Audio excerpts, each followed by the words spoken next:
Let me first say that our hearts go out to all the news media, and especially the helicopter pilots at Como 4. Extreme tragedy. All of us who have worked with reporters, and there are several of us here in the crowd, in the group today, we know it's a family. We've got two of our own pilots that are here today. It's just a real tragedy, and we need to keep them in our thoughts and in our hearts today moving forward. So thank you. This is a great day for the precinct. This is a great day for my department, for the officers that work in Southeast King County, but more importantly, it is a great day for the community, for the people that live in unincorporated King County. You have a police station to go to once again. Yeah.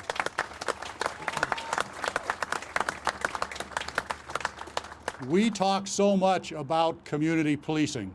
We talk about that all the time because that's the best way to do policing. But if a community has nowhere to go, nowhere that they can go easily find a police officer, it doesn't work. And we've brought that back for the unincorporated residents of Southeast King County, and I couldn't be happier, and I know my department members, my deputies, couldn't be happier. But I have to thank the people that made this possible. And I'll start out with Executive Dow Constantine. I can't thank him enough for his leadership on this project. I gotta tell you, this wasn't cheap. Imagine living in an apartment or a house for 25 years and everything's fine, it looks good, and then you move out. You take the pictures off the wall, you take the furniture out, you take everything out, and it looks pretty desperate, doesn't it? And that's the way this precinct looked when we moved out after 25 years. It really needed some work. And the executive's office stepped up to the plate, the council stepped up to the plate. They realized how important this facility was, and they gave it back to us. They paid for the repairs. They made it better than it was before, and I can't thank them enough.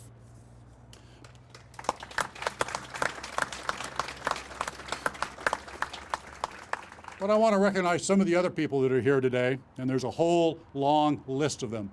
First of all, Covington, the city of Covington, and especially this Covington City Council and the mayor. They gave us a home when we were homeless, basically. We needed a place to go. We needed a place that our officers could go, and they stepped up to the plate. They provided a spot for us. They were great hosts. They were wonderful hosts. It's with mixed feelings that we leave Covington. And we haven't really left. We've still got deputies that come and go. We've got our computer people over there. But it was very mixed feelings that we left because they were so good to us. And thank you very much. Got several Covington City Councils that are here today. The mayor, Margaret Harto, Derek Matheson, the city manager, right over here, I think. Joseph Simano, one of the city council people. We've got the Maple Valley City Council here today. Mayor Bill Allison, Sean Kelly, Victoria, thank you. Noel Gecken, did I get that one right? Okay, I'm getting there. David Johnson, the city manager. Thank you for being such good hosts to us. The soup, thank you. This wouldn't be Southeast King County, this wouldn't be King County without the soup ladies. There's no food from the soup ladies today. You gotta buy. But there are so many times that the soup ladies have come to us, come to our volunteer search and rescue people, and brought us food, brought us nourishment. We love the soup ladies. They're represented by Sheila Lean, the wife of one of our officers, right over here. Thank you so much. We've got several retired officers that are here today that worked out of this precinct. Frank Adamson, one of our former chiefs, is back here. There he is. Raise your hand there, Frank. Served the sheriff's office, served the citizens of King County for a long time, many, many, many years. Jack Beard, back there, former chief. When he was a sergeant and I was a reserve deputy, gave me one of my first jobs, and I really appreciate that. Thank you very much, Jack. Kathy Brown from FMD, the head of FMD. Where are you, Kathy? Right there. Thank you for making this happen. Spencer Buffington. Where's Spencer? Is he hiding back here? one of the project managers on this place. David Miller. Miller, where are you? There you go. These are the boots on the ground that got this place rebuilt. And finally, last but not least, Terry Flaherty. Terry, come up here, please. Yeah, come on up here.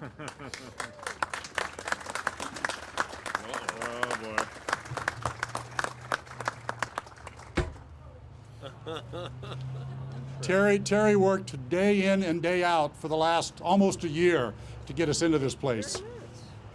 Turn around. Turn around so people can see you. Thank you. Terry just did a tremendous job for us. And two of my officers that worked on getting this place back open, Captain Greg Thomas.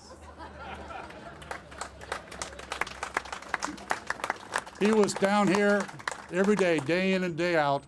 And the other captain that worked out of headquarters, real easy for him. All he had to do was pick up the phone and yell at Greg or at Terry or at FMD or whomever, Noel Freiberger. Noel, where are you?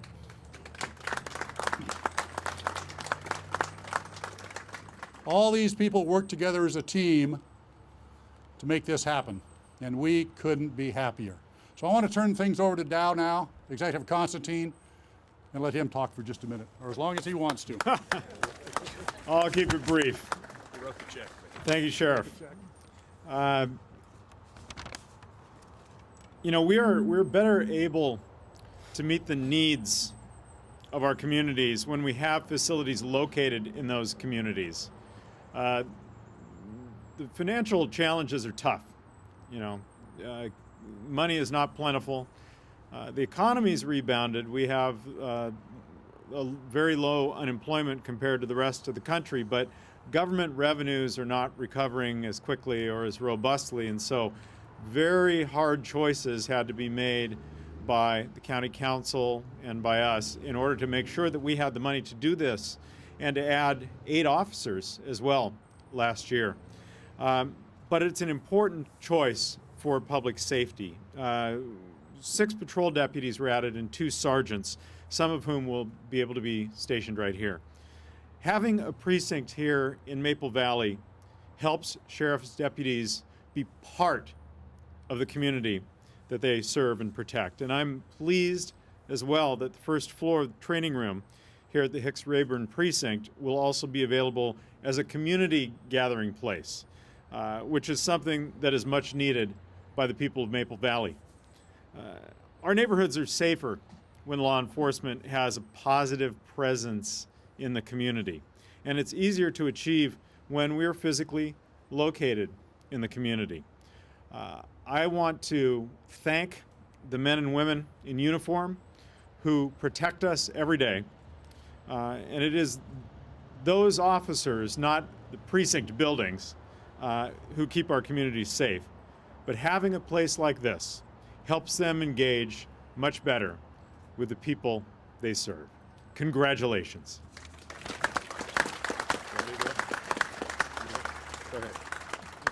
Thank you very much, Sheriff Urquhart and Executive Constantine and Congressman Reichert for being here. You know, it's politics at any level, government at any level is challenging, and you really have to celebrate the small victories when you get them. And occasionally, every once in a while, you get a big victory, like reopening this wonderful precinct. As someone who's lived a significant portion of my life in this community in unincorporated King County, I could tell you when this was closed, and it really hurt our response times as a sheriff's office, and it also took out sort of one of the main beating hearts of this community, the sheriff's precinct. It's a place where people can go. It's a place that makes us feel safer. It's a place that will keep us safer because we're much closer to the people that we serve. And so I'm so delighted that this is happening today and we're reopening. It's important also to know that not only will there be deputies stationed here, but the Sheriff's Special Operations Unit, such as the SWAT team, K-9, Bob unit, will all be located out here as well, and that is great for community safety. As Executive Constantine mentioned, it's been a challenging time to manage through this great recession, and revenues are not back yet. but it took a lot of courage for Dow and for Sheriff Urquhart to make the moves they did by prioritizing this precinct above all many of the other needs we have out there. It's going to be with us, I hope, for at least another 25 years, and I'm so glad I could be here with all of you today. Now I'd like to take a moment to introduce my friend, Congressman Dave Reichert, who obviously was the sheriff for so many years and has been a great advocate for us in Washington, D.C. on many issues, including community safety and law enforcement. Congressman Reichert.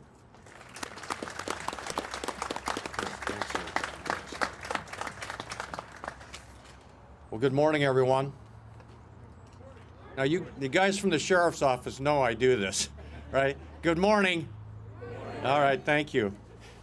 I always like to check to make sure everybody's awake.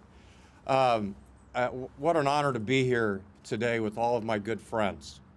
Now, I have to be honest with you, I look around and yeah, I see a lot of great memories. I can pick people out and funny stories pop into my head immediately. Most of them are funny stories. Those I can share.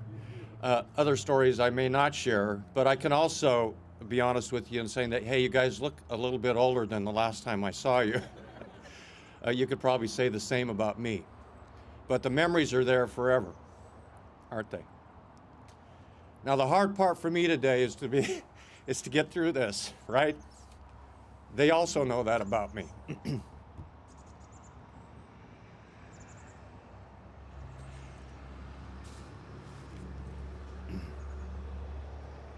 So first I want to thank Dow, because I do think the partnership between the community and the sheriff's office is absolutely essential for success. And the fact that the county executive and the county council and the sheriff's office came together and made this happen is at least, I hope, a positive sign to all of you that yes, government can work together. Sometimes we hope that Washington, D.C. can get that message today too.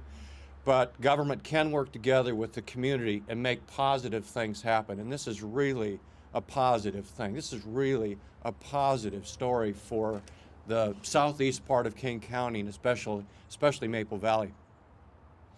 So I want to thank Reagan Dunn, Dow Constantine, and Sheriff Urquhart for their hard work in making this happen. And I know that those folks that actually did the work, are the ones we should be thanking too, so don't forget to shake their hands, because I've been in the building a couple of weeks ago and already used the community meeting space for a youth advisory council that we had. So I know that room looks awesome, and so the rest of you who have the opportunity to use the facilities will, I hope, feel the same way. I think it's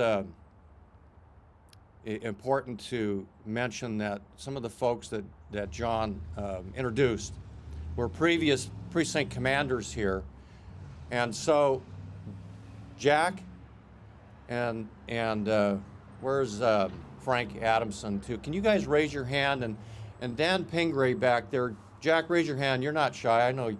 And Dan Pingree's dad was a commander at Precinct 3. And now Dan is a chief, and people are shocked and amazed. No, they're not surprised at all. He followed in his father's footsteps. Are there other commanders in the audience that we might have missed that have been precinct commanders at Precinct 3? How about all those folks in the crowd who are assigned to Precinct 3 in the past? Can you raise your hands?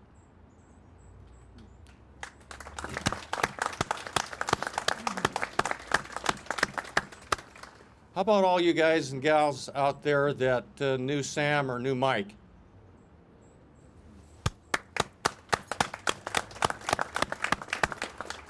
So this is special for all those people that worked at this precinct, that worked at the old precinct, that knew Sam and knew Mike.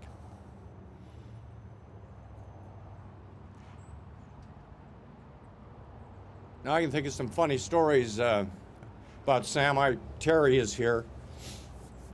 Sam's wife and Aaron, one of their sons. And Aaron, I don't know, you might have been too young to remember this, but we just about crushed my pickup truck in your front yard with a tree, yes. Sam and I. we were going to help clear the front yard. And it wasn't much of a pickup truck anyway. It was an old 1951 Chevy pickup truck. But you may not have heard this story about your dad, though. He and I went to a call in Federal Way. One of the strangest calls that I've ever been to, and I don't know if anybody in the crowd has ever been to a call like this, but Sam and I showed up. We were working patrol in Federal Way, and we went to the truck stop. And the call was an animal had gotten loose out of the back of one of the trailers. And when we got there, we discovered that this animal was actually an elephant. And it had ripped out the side of the trailer. It was chained inside and rocking the semi-tractor trailer back and forth. So Sam had a great idea. He said, I think the elephant's probably thirsty.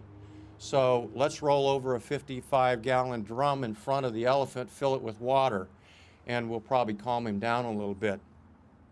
Well, the elephant drank the 55-gallon drum and then sprayed it all over Sam and I. So I don't remember how we actually might have resolved that problem, but it's one of the, I actually have the front page story in the Federal Way paper with the elephant and the trunk sticking out of the side of the semi-truck. So you can go back and check the facts on that one. But you know, Mike and I, people don't know this story really about Mike and I. Mike and I were hired together. And we commuted back and forth to the academy. Before carpooling was really cool, back in the early 70s,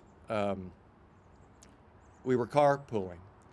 And so we graduated together, we worked Federal Way together, and one night I was working at 312th and Pacific Highway South, and I was directing traffic. And Mike is coming. We don't have portables back there, but I knew when I got out of the car that Mike would be on his way there, and Mike showed up, and fortunately for me he did, because as he drove up, a guy jumped out of the ditch and had a switchblade, popped the switchblade, was running across Pacific Highway South to stick the knife on my back, and Mike had actually jumped out of his car and tackled the guy before he stabbed me. So there's a lot of memories here. When you talk Hicks-Raburn, some of you may not know him, may not know Mike, you may not know Sam. But this building is more than a building. It's a memorial in honor of two men and their families who served.